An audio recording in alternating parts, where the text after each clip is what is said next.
गंगा नदी के धरती पर आगमन की एक कथा ये प्रचलित है कि प्राचीन काल में सगर नमक प्रतापी राजा हुआ करता था, जिसने अपने साम्राज्य के विस्तार के लिए अश्वमेध यज्ञ का आयोजन किया और यज्ञ के दौरान घोड़ा छोड़ दिया। जब इस यज्ञ का पता देवराज इंद्र को चला तो वह चिंता में आ गए। उन्हें ये चिंता थी कि अगर अश्वमेध का घोड़ा स्वर्ग से गुजर जाता है तो राजा सगर स्वर्गलोक पर भी अपना साम्राज्य स्थापित कर लेंगे। पौराणिक काल में अश्वमेध यज्ञ के दौरान छोड़ा गया घोड़ा जिस राज्य से गुजरा था वह राज्य उस राजा का हो जाता था। इसलिए स्वर्गलोक गंवाने के भय के कारण इंद्र ने अपना वेश बदलकर राजा सगर के घोड़े को चुपचाप कपिल मुनि के आश्रम में बांध दिया। इस दौरान कपिल मुनि घोर ध्यान मुद्रा में थे।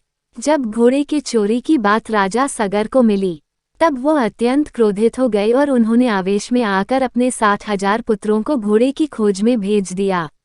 जब उनके पुत्रों को ये ज्ञान हुआ कि कपिल मुनि के आश्रम में वह घोड़ा बंधा है तब उन्होंने भ्रांतिवश कपिल मुनि को चोर मान लिया और उनसे युद्ध करने के लिए आश्रम में घुस गए। ध्यान मुद्रा में लीन कपिल मुनि को जब शोर सुनाई दिया तो वह घटनास्थल पर पहुंचे, जहां सगर के पुत्र उन पर घोड़े की चोरी का झूठा इल्जाम लगा रहे थे। ये सुनकर देव मुनि अत्यंत क्रोधित हो गए और उन्होंने क्रोध में आकर राजा सगर के सभी पुत्रों को अग्नि में भस्म कर दिया और उसके सभी पुत्र प्रेत योनि में भटकने लगे। ऐसा इसलिए क्योंकि बिना अंतिम संस्कार किए राख में बदल जाने से पुत्रों को मुक्ति प्राप्त नहीं हो पा रही थी। राजा सगर के कुल में जन्मे राजा भागीरथ ने अपने पूर्वजों की आत्मा की शांति के लिए भगवान विष्णु की कठोर तपस्या की। तपस्या से प्रसन्न होकर जब भगवान विष्णु ने भागीरथ को दर्शन दिया तो उन्होंने वरदान मांगने के लिए कहा। भागीरथ ने पूर्वजों की आत्मा की शांति के लिए मां गंगा को धरती पर लाने की प्रार्थना की।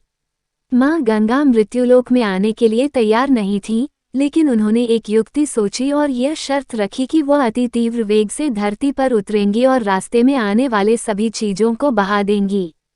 गंगा की शर्त से भगवान विष्णु भी चिंता में आ गए और भोलेनाथ से इसका हल निकालने के लिए कहा। तब भगवान विष्णु ने कहा कि वो गंगा को अपनी जटाओं में समाहित कर लेंगे, जिससे धरती पर विनाश नहीं होगा। इसके बाद भगवान शंकर ने गंगा को अपनी जटाओं में समाहित किया और इस तरह गंगा नदी धरती पर प्रकट हुई।